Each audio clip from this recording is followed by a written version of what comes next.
প্রেমের কথা আমরা বলছিলাম। তাহলে আমাদের সংসারে প্রেম নেই। প্রেম কাকে বলে আমি এক লাইনে বলে দিচ্ছি, সম্যক মসৃণিত শান্ত মমত্বাতিশয়াঙ্কিতা ভাব এব চন্দ্রাত্মা বুধই প্রেমা নিগদ্যতে। প্রেম কাকে বলছেন? সম্যক মসৃণিত শান্ত মমত্বাতিশয়াঙ্কিতা। খেয়াল করে দেখুন, মমতা অতিশয়, অর্থাৎ ভগবানের প্রতি অতিশয় মমতা, তার নাম কি? তার নাম কি বলবো? তার নাম প্রেম। আর যে ধারণা এলে পরে সম্যক মসৃণিত, হৃদয়টা মসৃণ, হৃদয়ের মধ্যে কোনো এলোমেলো ভাব থাকে না। আমাদের হৃদয়ে তো এলোমেলো ভাব না। যখন ভগবত পাঠ শুনছি মনে হচ্ছে কি শুনলাম, আত্মা জুড়ায় গেল গো, প্রাণটা ঠান্ডা হইয়া গেল। সত্যি এরকম কথা শুনি নাই, সংসারে কি আছে? যেই বেরোলাম, আমার ঠেলা দিলেন কেন? আমার গায়ে বইয়া পড়ছেন আপনি, সেটা বসবেন আপনি। ওমা এতক্ষণ কি শুনলা? যে বেরোতে বেরোতে গন্ডগোল হয়ে গেল। আপনি খেলাঘর মাঠ থেকে এই সামান্য ঘরের কাছে গেছেন, সব খেলা হয়ে গেল, সব ভুলে গেলাম যে ঠেলা দিয়েছি। কি হয়েছে তাতে? অসুবিধা কি আছে? একটু টলারেন্স লেভেল আমাদের নাই। তাহলে এর নাম প্রেম নয়। প্রেম কোনটা? বলছেন সর্বদা ধ্বংসরহিতং সত্য বিধ্বংস কারণে যদ্ভাব বন্ধনং জুনৈর বুধৈর প্রেমা নিগদ্যতে। আপনি আমাকে কি ভালোবাসেন? আমি দেখেছি আমার শিষ্যদের মধ্যে কি গলায় গলায় ভাব, হঠাৎ দেখি কথা বলে না। কি হয়েছে? ওই যে স্বাস্থ্যে ঘা লেগেছে, কি বলেছে, মনটা খারাপ হয়ে গেছে।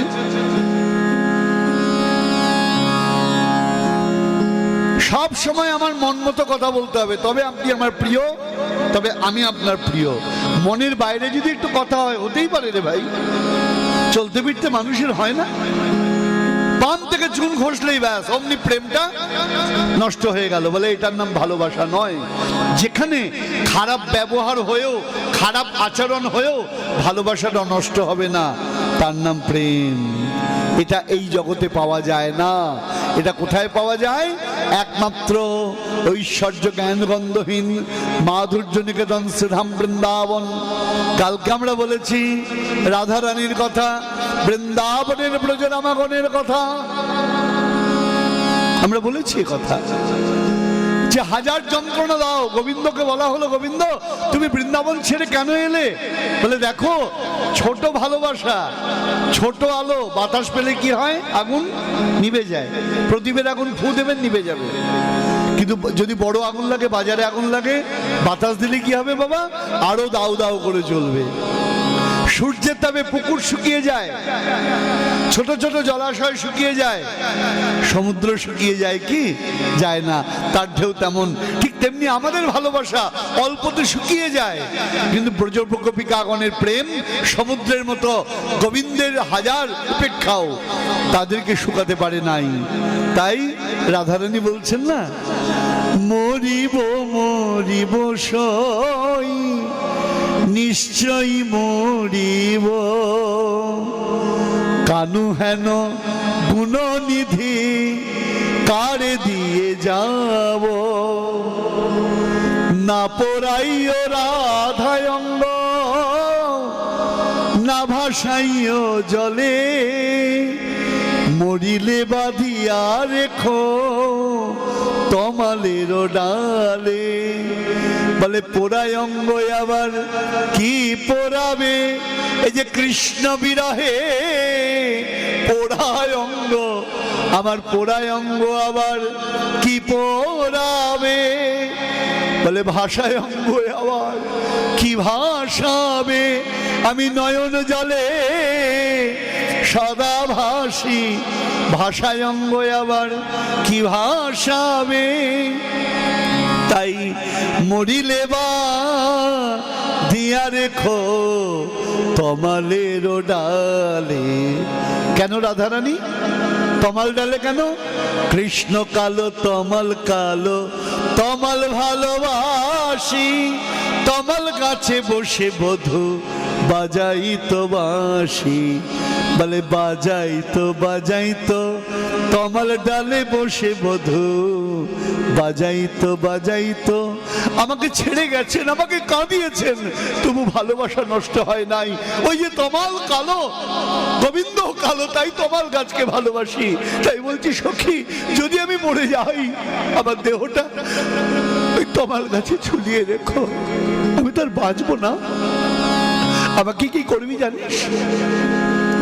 যমুনা তটিনী কুলে কেলি কদম বেরোমূলে, সখী মোরে লয়ে চলো তরায়, অন্তিমের বন্ধু হয়ে যমুনা মৃত্তিকালয়ে, সখী মোর লিপ সর্বগায়ে, শ্যাম নাম তদুপরি লিখো সব সহচরী, তুলসী মঞ্জরি দিও তাই আমারে বেষ্টন করি, বলো সবে হরি হরি যখন মোর প্রাণ বহিরায়। বলে নামটি তাহার শুনায় দিও, যেদিন কৃষ্ণ বলে প্রাণ বেরোবে, বলে নামটি তাহার শুনায় দিও। এর নাম প্রেম। গোবিন্দ চলে গেছেন মথুরাতে, পৃথিবী নষ্ট হয় নাই। হংসদূত বলে একটি গ্রন্থ আছে, রূপ গোস্বামী পাদের আস্বাদিত গ্রন্থ। হংসদূত গ্রন্থে আমরা কি দেখলাম? বৃন্দাবনের গোপিনীগণ, ললিতা বিশাখাদি সখীগণ, তারা হংসকে ডেকেছেন, হংস তুমি আমাদের কাছে এসো। কেন গো? আমরা মথুরাতে পাঠাবো তোমাকে, দেখো আমাদের প্রাণপ্রিয় সখীর অবস্থা দেখো, আর বোধহয় বাঁচবে না। একবার তার সংবাদ যদি মথুরাতে নিয়ে ওই নিঠুর বধূকে দিতে পারো। হাঁস বলছেন, এত পাখি থাকতে তোমরা আমাকে বেছে নিলে কেন?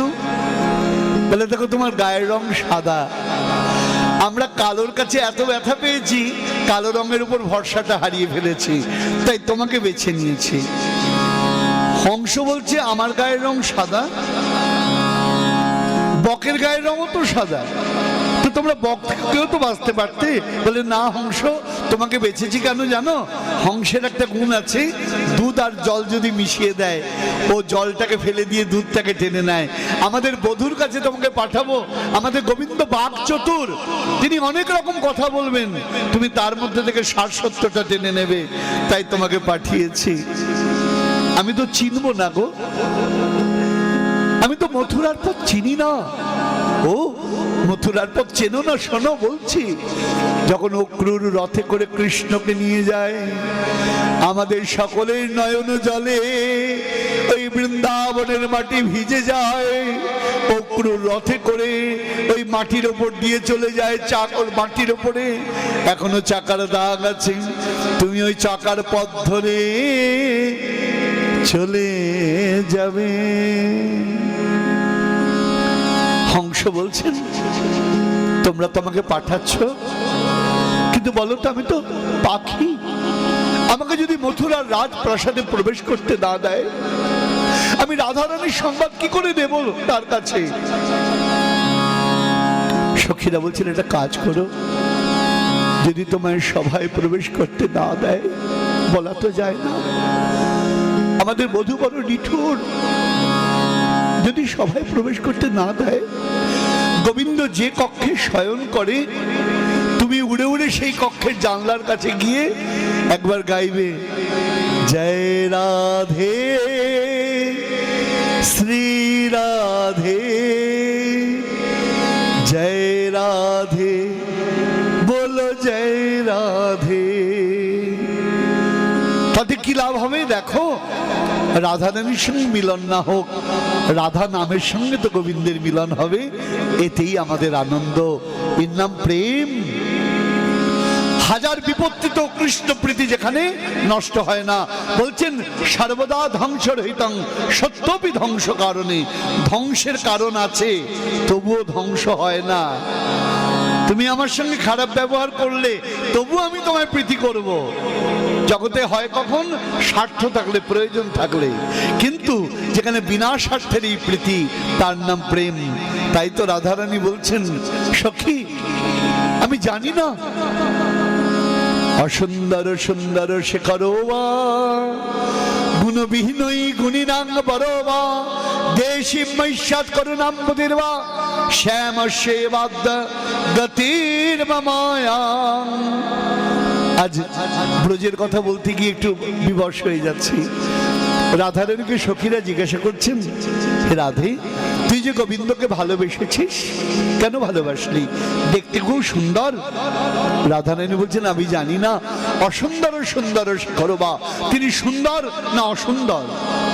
ও, তার অনেক গুণ আছে নিশ্চয়ই, তাই তাকে ভালোবাসিস? না সখী, আমি তাও জানি না। গুণবিহীনই গুণিনাং বরবা, তার গুণ আছে না গুণ নেই? তাহলে এমন হয় যে আমাকে ভালোবাসে তাই ভালোবাসি, তোকে খুব ভালোবাসে না? রাধারানী বলছেন, আমি তাও জানি না রে। দেশি মৈষ্যাৎ করুণাম বুধির্বা, তিনি আমায় ঘৃণা করেন না ভালোবাসেন। তাহলে কি জানিস? আমি জানি শ্যামই আমার একমাত্র গতি, ওই চরণ কমল বিনা এই জগতে আমার আর কোনো স্থান নাই। ওই চরণই আমার একমাত্র জায়গা, তাই আমি ওই চরণখানি চিনে নিয়েছি। প্রেম। শুধু ভক্তমণ্ডলী, দুটো কথা শুধু বলবো আপনাদের কাছে। একটু আগে প্রভাসযজ্ঞ শুনলেন আপনারা। আমার স্নেহের সুরজিৎ বাবা সুচারু কণ্ঠে সুচারু ভঙ্গিমায় অনিন্দ সুন্দর কৃষ্ণ কথা কীর্তন করছেন। আমাদের মাইন্ডে এটা ঢুকিয়ে রাখতে হবে দয়া করে। এরপরে আসবো আমরা কথায়। রাধারানী কিন্তু অন্য কেউ নন, গোবিন্দেরই শক্তি। জগৎকে দেখিয়েছেন কেমন করে কৃষ্ণকে ভালো বাসতে হয়। যদি কেউ মনে করেন রাধারানী অন্য কেউ, ভুল। যদি কেউ মনে করেন রাধারানী আয়ন ঘোষের পত্নী, ভুল। তাহলে কে? শুধু ভক্তমণ্ডলী, আয়ন ঘোষ কি ছিলেন? বরাহ কল্পে কেদার রাজপুত্র ছিলেন তিনি। ভগবানের কাছে বর চেয়েছিলেন, ভগবানের শক্তিকে পত্নী হিসেবে পাবেন। ভগবান ক্রুদ্ধ হলেন, যে মা তাকে তুমি পত্নী রূপে চাও, তোমার এমন নিকৃষ্ট ভাবনা, তাই আমি তোমাকে বললাম তুমি চেয়েছো যখন পাবে, কিন্তু কোনোদিন তাকে স্পর্শ করতে পারবে না, তার ছায়াটাকে তুমি মাত্র পাবে। তাই আয়ান কখনো রাধারানীকে স্পর্শ করতে পারেনি। ছায়া আয়ান কামিনী, ছায়ামূর্তি সবসময় যেত। ছায়া কিরকম? সিনেমায় দেখেন আপনারা, পর্দার মধ্যে, টিভির পর্দায় দেখেন নায়ক নায়িকাকে, ওটা কি সত্যি নায়ক নায়িকা? তাদের ছবি ঠিক তেমনি। তাই দেখে যখন আপনারা বিবরণ, ওরে ইয়ের বই দেখবি, অমুক নায়কের বই দেখবি, চল চল বসি, ওই দেখ অমুক নায়ক। আরে ও নায়ক তো মরে গিয়েছে, দেখছো কি করে? তার ছবি দেখছো, তাকে তুমি দেখতে পাচ্ছ না। অমুক নায়ককে দেখছি কি করে? সে তার বাড়িতে আছে, তুমি তার ছবি দেখছো, মোবাইলে দেখছো, তাকে দেখতে পাচ্ছ না। ঠিক তেমনি আয়ান ঘোষ রাধারানীর ছবি মূর্তি দেখেছেন, ছায়া মূর্তি, তাকে স্পর্শ করতে পারেন নাই। চৈতন্য চরিতামৃতমে বর্ণনা আছে, দয়া করে পড়ে নেবেন। সীতা দেবীকে অগ্নি পরীক্ষা করার কারণ, রাবণ সীতা দেবীকে চুরি করতে পারে নাই, সীতা দেবীর ছায়ামূর্তিকে চুরি করেছিলেন। মূল সীতা ছিলেন অগ্নিদেবের কাছে। চৈতন্য চরিতামৃতমে বর্ণনা আছে, আপনারা পড়ে নেবেন। যখন মহাপ্রভু দক্ষিণ ভারতে যাচ্ছেন, সেই জায়গাটা পড়লে পরে বুঝতে পারবেন। তাহলে কি হলো? প্রভু যখন সীতা দেবীকে অগ্নিতে পাঠালেন, ছায়ামূর্তি অগ্নিতে চলে গেল, অগ্নিদেব মূল মূর্তি নিয়ে আমার কার কাছে এলেন? প্রভুর কাছে এলেন। এটাই হলো ঘটনা। আমরা উপলব্ধি করতে পারি না, তাই গন্ডগোল। তাহলে আমরা কি দেখলাম মা? আমরা পেলাম সম্বন্ধ, অভিধেয়, প্রয়োজন। সম্বন্ধ বলতে কৃষ্ণ, অভিধেয় বলতে ভক্তি, আর প্রেম বলতে কৃষ্ণ প্রীতি, যার মধ্যে অন্য কোনো লালসা থাকবে না, তার নাম প্রেম। ঐকান্তিক কৃষ্ণ প্রীতি, তার নামই হলো কৃষ্ণ প্রেম। এবার শ্রীমান মহাপ্রভু আমার কলিযুগ পাবনাবতার গৌরাঙ্গ সুন্দর তখন বলছেন সনাতন প্রভুকে, শোনো, তাহলে ভক্তি কি হলো? ভক্তি কৃষ্ণ প্রাপ্তির উপায়, অভিধেয় বলি সর্বশাস্ত্রে তারে গায়। ভক্তি হলো কৃষ্ণ প্রাপ্তির উপায়, আর তৈচে ভক্তি ফল কৃষ্ণে প্রেম উপজায়। ভক্তি যদি হৃদয়ে হয়, আপনাকে বেদানা খেতে বলা হয়েছে কেন? বলে বেদানার রস খেলে শরীরে কি হবে? কি হবে মা? কি হবে? কি হবে?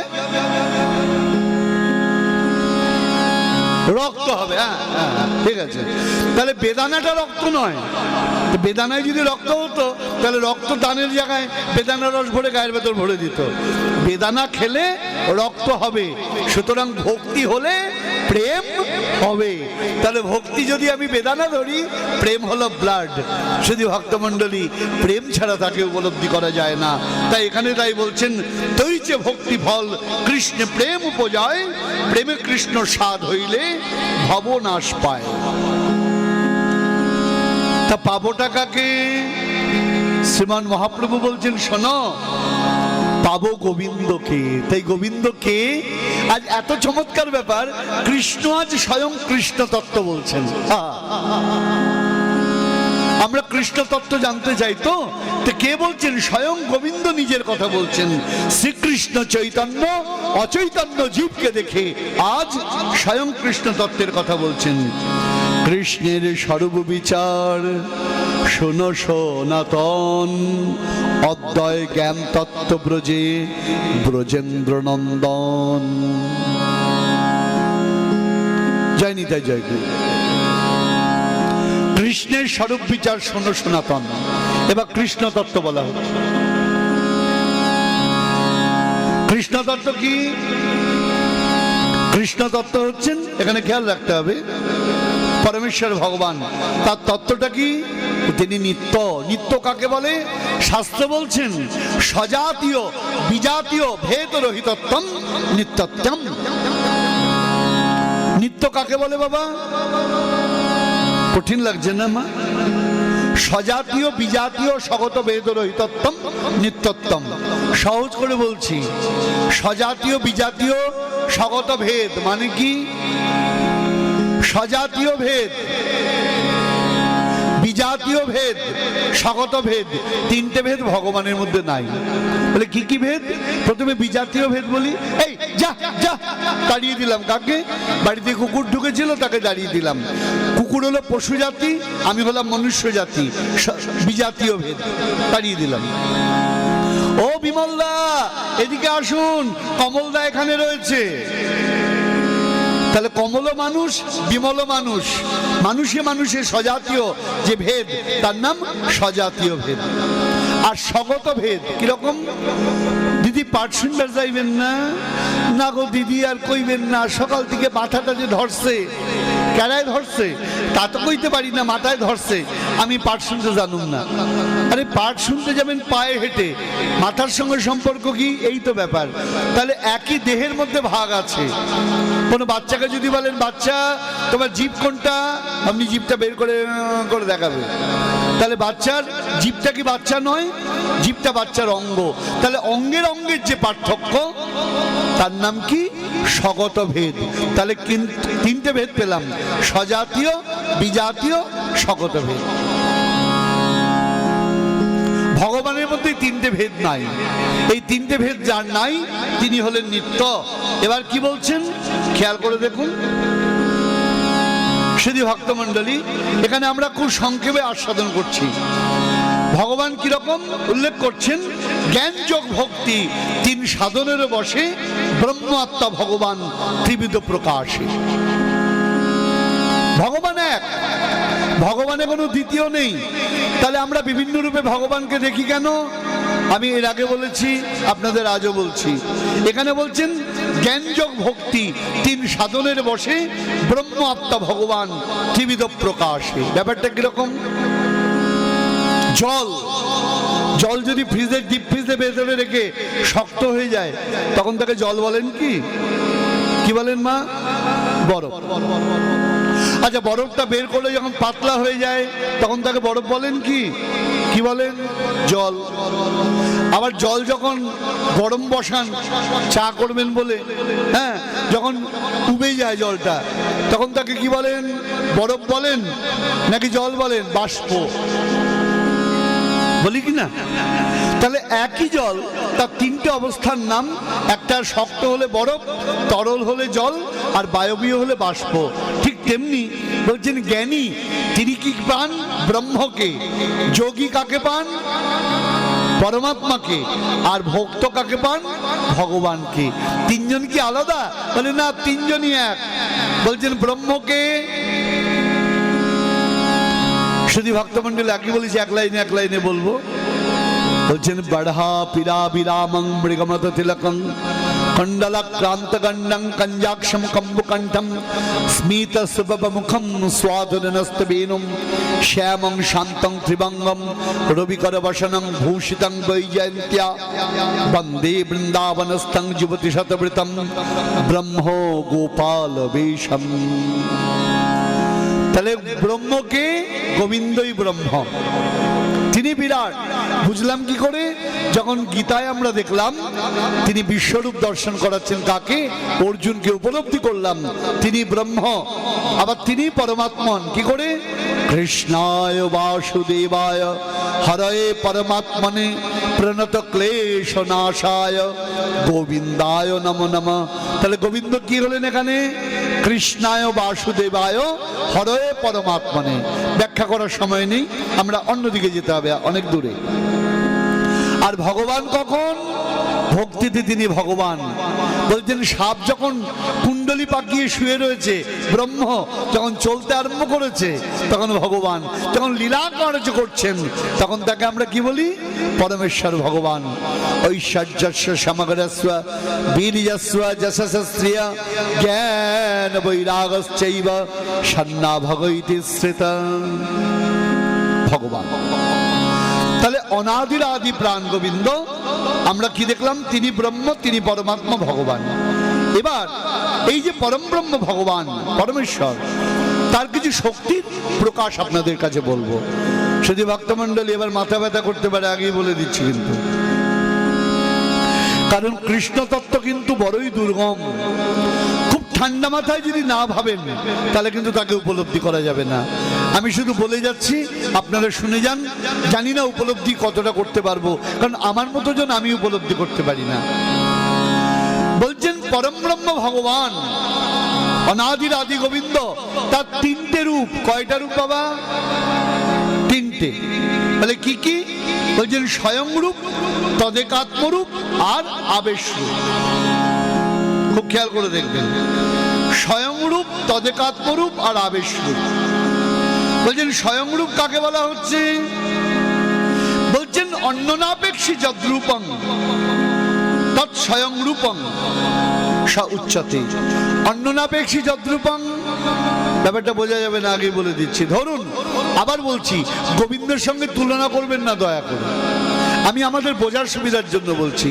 আমাদের শরীর তার তিনটে পার্ট। একটা পার্ট মুখ, একটা পার্ট গলা থেকে পেট অবধি, আর একটা পার্ট নিম্নাঙ্গ পা অবধি। তাহলে আমার শরীরে তিনটে ভাগ আছে না? যদি এখন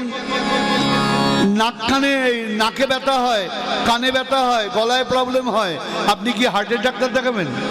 কাকে দেখাবেন? ইএনটি, নাক কান গলার স্পেশালিস্ট।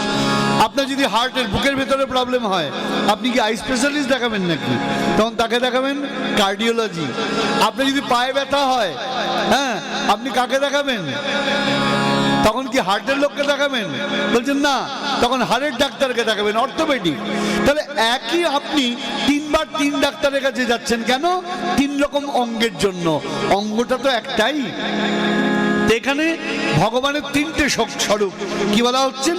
স্বয়ং রূপ, তদেকাত্মরূপ, আবেশ রূপ। স্বয়ং রূপ কাকে বলছেন? বলছেন অন্যনাপেক্ষী যদ্রূপং স্বয়ং রূপং স উচ্যতে। বাংলা মানে করলে কি দাঁড়ায় বাবা? সহজ ব্যাপার। আমাদের একটা গভর্নমেন্ট ওয়েস্ট বেঙ্গলকে চালায়, একটা গভর্নমেন্ট ইন্ডিয়াকে চালায়। ওয়েস্ট বেঙ্গলকে যে চালায় তার নাম কি? State government. তার প্রধান কে? কে বাবা? Chief minister. আমরা বলি মুখ্যমন্ত্রী। মুখ্য মানে হলো প্রধান। আবার ইন্ডিয়াকে যে গভর্নমেন্ট চালায় তার প্রধানকে? প্রধানমন্ত্রী, প্রাইম মিনিস্টার। অ্যাকচুয়াল মুখ্য আর প্রধান দুটো কিন্তু সমার্থক শব্দ। হ্যাঁ, মুখ্য মানে এই সবার মুখ্য অতিথি, মানে প্রধান অতিথি। মুখ্য আর প্রধান তাহলে কি হলো বাবা? সিমিলার ওয়ার্ড, সমার্থক শব্দ। ভালো কথা। প্রধানমন্ত্রী আর মুখ্যমন্ত্রীর বৈশিষ্ট্য কি? দেখছেন তো কত মন্ত্রী চলে যাচ্ছে, কত মন্ত্রী ঢুকছে, কত মন্ত্রী পদত্যাগ করছে। মুখ্যমন্ত্রীকে পদত্যাগ করতে হচ্ছে কি? বলে না। অন্যান্য মন্ত্রীদের অস্তিত্ব মুখ্যমন্ত্রী প্রধানমন্ত্রীর উপর নির্ভরশীল, কিন্তু প্রধানমন্ত্রী বা মুখ্যমন্ত্রীর অস্তিত্ব অন্য মন্ত্রীদের উপর নির্ভরশীল নয়। কারণ প্রধানমন্ত্রী মুখ্যমন্ত্রী যদি পদত্যাগ করে দেয়, তাহলে আর মন্ত্রিসভার কাউকে পদত্যাগপত্র লিখতে হবে না, মন্ত্রিসভাটা অটোমেটিকলি কি হবে? ডিসলভ হয়ে যাবে।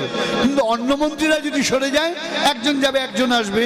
ঠিক তেমনি অন্যরা কেউ থাকলো কি না থাকলো সেটা গোবিন্দের তাতে যায় আসে না, কিন্তু গোবিন্দ আছেন কি না আছেন সব দেবতার যায় আসে। তাই এই রূপটা হলো স্বয়ং রূপ। গোবিন্দ আছেন, জগৎ আছেন, তিনি নাই, জগতে কারোর কোনো অস্তিত্ব নাই।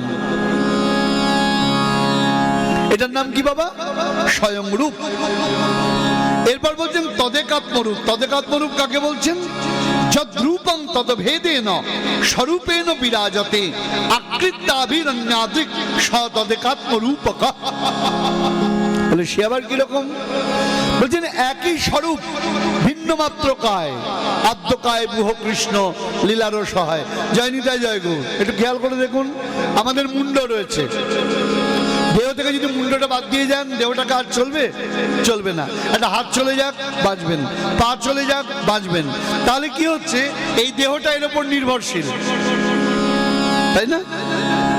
এও এর উপর নির্ভরশীল, কিন্তু গোবিন্দ কারোর উপর নির্ভরশীল নয়। তাহলে কি হলো? ওই যে তদেকাত্মরূপ, দেহটা আমার শরীর হলো মুখের থেকে একটু আলাদা, এটার নাম কি বলছেন বাবা? তদেকাত্মরূপ। তাহলে কি হলো? আর আবেশরূপ কাকে বলছেন? খেয়াল করে দেখুন, বলছেন জ্ঞান শক্তি কলয়া যত্র আবিষ্ট জনার্দন ত আবেশানিগব্দন্তে জীবা এব মহত্তমা। আমরা এক এক করে আসছি। আবেশরূপ কাকে বলে?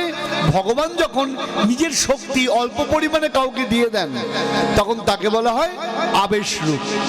আসবো আমরা তার মধ্যে।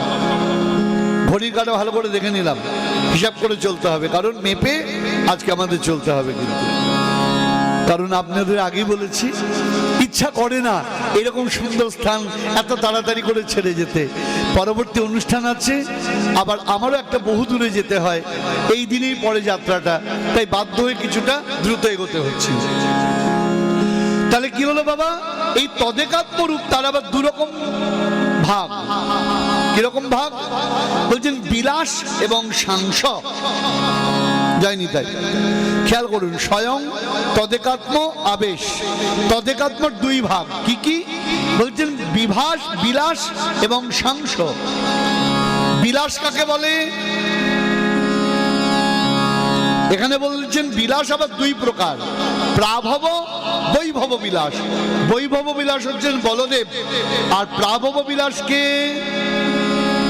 বলছেন নারায়ণ। তার আবার চারটে ভাগ, বসুদেব, শঙ্কর্ষণ, প্রদ্যুম্ন, অনিরুদ্ধ। এই যে বাসুদেব রূপ, খেয়াল করুন, এই বাসুদেবের আবার তিনটে প্রকাশ, কেশব, নারায়ণ, মাধব। হলো শঙ্কর্ষণের তিনটে রূপ, গোবিন্দ, বিষ্ণু, মধুসূদন। আবার কি বলছেন? প্রদ্যুম্ন, তার তিনটে রূপ, শ্রীধর, বামন, ত্রিবিক্রম। আর অনিরুদ্ধ, তার তিনটে রূপ, ঋষিকেশ, পদ্মনাভ, দামোদর। খেয়াল করে দেখুন কটা হলো। আমাদের দাদুর সঙ্গে তিলকে আমরা কি করি? এই 12টা নাম অঙ্কিত করি, করি কি না? ধরে রাখা একটু কষ্ট। বলছেন তাহলে আমরা কি দেখলাম? তাহলে তিনটে করে হলো 12টা। এছাড়া বলছেন এর বিলাস আরো 8টা রয়েছেন। কিরকম? পুরুষোত্তম, অচ্যুত, নৃসিংহ, জনার্দন, হরি, কৃষ্ণ, অদক্ষজ, উপেন্দ্র। এই যে 24টা মূর্তি, এই 24টা মূর্তি হলেন প্রাভব বিলাস। মনে থাকবে? বলে ওরে বাবারি। এবার আসছি আমরা বৈভব বিলাসে। বৈভব বিলাস হচ্ছেন বলদেব চন্দ্র। বলে দূর মশাই, এত কঠিন কঠিন মনে থাকে নাকি? কেন মনে থাকবে না মা? ভেবে দেখুন তো, একটা মুখ, তার কটা ভাগ? কান, চোখ, দাঁত, নাক। চোখের আবার কত ভাগ? ভুরু, পাতা, রেটিনা, তার আবার কত ভাগ, কানের কত ভাগ, দাঁতের কত ভাগ, গোড়ার দাঁতের এক নাম, সামনের দাঁতের এক নাম, পেছনের দাঁতের এক নাম, ভাগ আছে না? তা একটা মানুষের শরীর যদি এত ভাগ হয়, আমার গোবিন্দের স্বরূপের ভাগের নাম থাকবে না কেন? কই তখন তো কঠিন বলি না? তাহলে কি হলো? বৈভব বিলাস হচ্ছেন বলদেব চন্দ্র, একই স্বরূপ, দুই ভিন্ন মাত্র কায়, আদ্যকায় বুহ কৃষ্ণ, লীলারও সহায়, এই বৈভব প্রকাশ। তাহলে হলো এই বৈভব প্রকাশ হচ্ছেন আরেকটা কি অংশ বললাম? সাংস অবতার। বলদেব থেকে আমরা কি পেলাম? সাংস অবতারের দুটি, আবার বলছেন পুরুষাবতার, এবার লীলাবতার। পুরুষাবতার কে কে খেয়াল করে দেখুন, বলছেন শঙ্কর্ষণ, কারণসায়ী, গর্ভতসায়ী চ পয়োদ্ধিসায়ী, শেষশ্চ যশাংশ কলা, স নিত্যানন্দাক্ষরামং শরণং মমস্তু। আমার বলদেব, আমার নিতাই চাঁদ হলেন এই স্বরূপ শক্তি।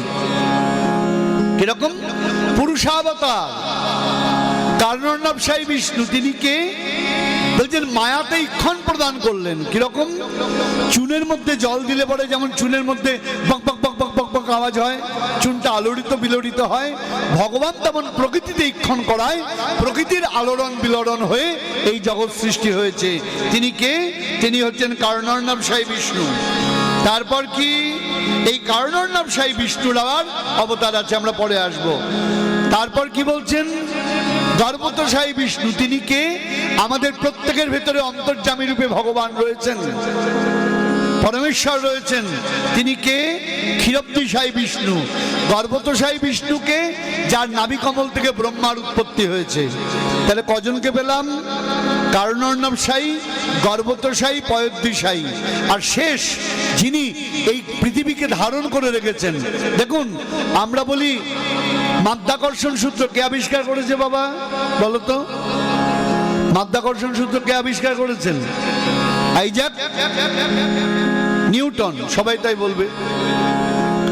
ইংরেজিতে আমরা কি বলি? গ্র্যাভিটি। আমার গুরুদেব একটা দারুণ কথা বলেছেন, বলছেন বাবা শ্রীমদ্ ভাগবত খুলে দেখবে, নিউটনের জন্মের হাজার হাজার বছর আগে এই ভাগবতের মধ্যে এই গ্র্যাভিটি সূত্রের কথা বলা আছে। কিরকম? সূর্য যেমন পৃথিবীকে ধরে রেখেছে, পৃথিবী সূর্যকে কেউ ধরে রেখেছে, পৃথিবী চাঁদকে ধরে রেখেছে, পৃথিবী আমাদের ধরে রেখেছে। আকর্ষণটা কিভাবে এসছে? ডিস্ট্রিবিউট হয়ে গেছে। ঠিক তেমনি অনন্ত কোটি ব্রহ্মাণ্ডকে যিনি ধরে রেখেছেন, তিনি হলেন শঙ্কর্ষণ। শেষ এখান থেকে গ্র্যাভিটি সূত্র এসেছে বাবা। আমরা বুঝি না, উপলব্ধি করি না, আমাদের জিনিস আমরা দাম দেই না, এটাই আমাদের দুর্ভাগ্য। এই গ্র্যাভিটি সূত্র ভাগবতের মধ্যে রয়েছে, অথচ আমরা চিনলাম না, বুঝলাম না। ভাবতে পারেন আমেরিকার নাসার সায়েন্টিস্টরা বলছেন যে ভারতবর্ষের ঋষিরা কোন কোটি, আমরা কোটি কোটি ডলার দিয়ে গবেষণা করে বললাম যে পাহাড়ের সূর্যের তাপ বাড়ছে, পাহাড়ের বরফ গলছে, সেই বরফ গলে সমুদ্রের জলস্তর বাড়বে, তারপর কি হবে? সব জলের তলায় চলে যাবে। আর ভারতীয় ঋষিরা কোনো ডলার খরচ না করে হাজার হাজার বছর আগে একই কথা কি করে বলে গেল? মহাপ্রলয় আসবে, একদিন সব জলের তলায় চলে যাবে। আমরা হিসাবে আনতে পারছি না। এইখানেই ঋষিদের মনীষা।